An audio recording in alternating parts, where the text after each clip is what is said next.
Hi guys, it's Tina. Welcome back to my YouTube channel. For today's video, gagawa ako ng mini rosaries.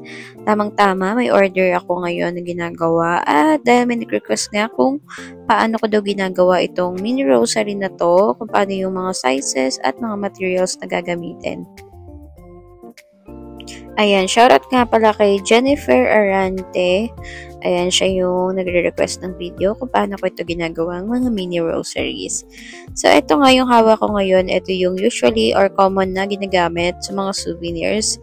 Ito yung may size na 6mm or 6mm na pearl beads. So, ito yung ginagamit ko, yung 6mm.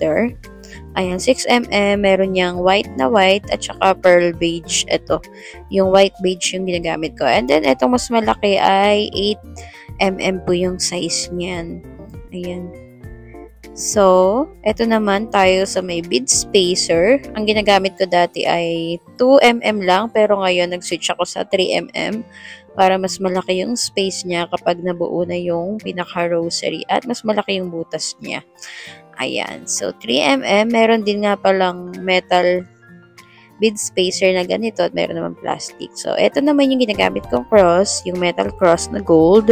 Meron din po niyang silver at ito rin yung ginagamit ko sa mga candles. Kaya, sobrang gamit na gamit ko itong metal cross na ito. Ayan. So, ito yung ginagamitan ko naman ng 8mm na size ng pearl.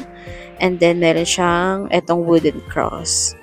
Ayan, lalagay ko po sa description box below yung mga material link or yung link sa shop na pinagbilhan ko nitong mga materials na gagamitin ko dito sa video na ito. Ayan, so ito nga po yung 8mm na pearl. Ayan, mas gamit ko po yung pearl beige or white beige na color kaysa sa white. Ayan, tapos dito naman sa elastic nylon, 0.5 po yung ginagamit ko para sakto lang yung nipis niya. Ayan, dati kasi ang gamit ko yung 0.7, kaya lang hindi siya kasya dun sa 2mm na bead spacer na gold. Ayan, so, ayan po. Pero, kasya na siya ngayon sa may 3mm na ginagamit kong bead spacer. Ayan, so, pwede kayong gumamit ng 0.5 or 0.7. So, ito na nga yung start ko kung paano gumawa. Ayan, so magtatansya lang ako dyan ng haba ng elastic nylon. Ayan, gugupitin ko siya. Tapos, tutubi ko siyang ganyan or pag-aabutin ko yung parehas na dulo. So, unang step ay ilalagay itong metal cross. Ayan, ganito po. Pinaka-metal cross muna. And then, ang next natin dyan ay yung gold bead spacer. Ayan. So, mas malaki na nga yung butas nung gold bead spacer, kaya kasyang-kasya po yung pinaka-elastic nylon dito.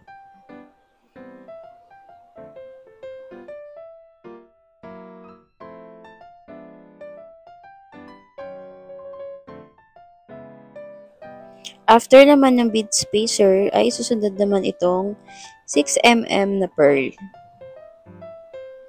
Ayan. Dire-diretso lang yan. Ito kasi yung pinakauna na dapat pinakatandaan kasi yung sa susunod na kapag yung 10 beads na ay madali na lang yan kasi pare-parehas na lang yung step. So, after nung pearl ay susunod naman itong gold bead spacer ulit. Ayan, ganito po. Ayan, so kapag ka hindi masundan, ipapost na lang po nung video. Ayan.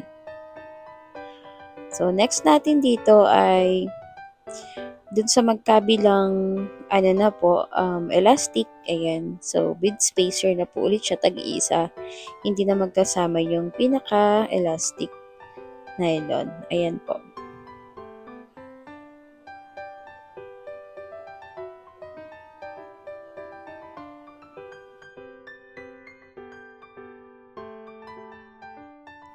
Ayan, after nito, sunod-sunod na yung alternate ng gold, ng pearl, ayan, tapos gold ulit. Bali sa magkabilang elastic string, tag 5 po sila ng pearl beads, ayan. So, para maging total sila ng 10 pieces.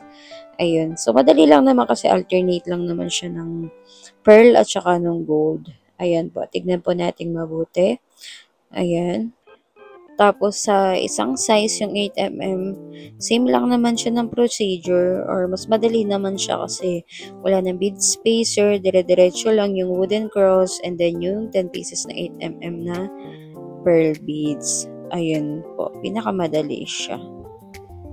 Ayan, so tapos na ako dito sa kabilang 5 na beads na pearl. Dito naman tayo sa kabila, ganun ulit alternate ng gold, ng pearl. Ayan, gold pearl.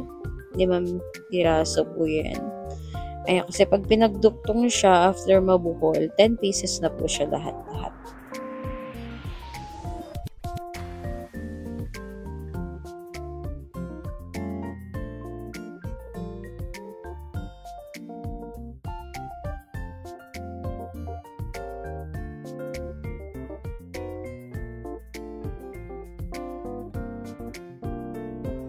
Ayan, dito sa part na to, ibubuhol ko na lang siya. Bali, yung total ng beads na gold, ang magagamit ay 13 pieces, tsaka 11 pieces ng pearl beads. So, eto, ganito lang po ako magbuhol. Yung normal na pagbubuhol lang. And then, binubuhol ko siya hanggang 3 beses. Para sure na maglalak talaga yung pinakabuhol niya. Para hindi agad siya yung mas babaklas kapag ka nahila. Ayan, sorry na kasi ganito yung boses ko. Nag-voice over ako midnight na or 2 a.m. na yata. Kaya medyo antok na yung boses. Ayan, so ayun. After ko siya mabuhol ng hanggang 3 beses, gugupitin ko lang siya ng ganyan. Ayan, so para mawala yung pinaka dulo ng pinaggupitan, kailangan itago siya sa loob ng beads. Ayan, iusad-usad mo lang siya para maging malinis yung itsura niya. Ayan. So, ito yung itsura niya kapag katapos na at saka yung etong may wooden cross, yung 8mm, yung pinaka-pearl. So, ayun lang. Napakabilis lang naman gawin ng mini rosary na to na ginagamit sa mga souvenirs. At sa mga gustong mag-DIY dyan, ito na po yung step by step kung paano siya gawin. Sobrang dali lang. Ayan. Thank you so much na nag-comment. Ayan. Dahil dyan, meron tayong content na naman na in-upload. Dahil nga sa sobrang busy ng lola nyo, hindi ko alam kung paano pa ako mag-upload nga ng ating content. Ayan. So, sobrang busy. At saka walang time mag-edit.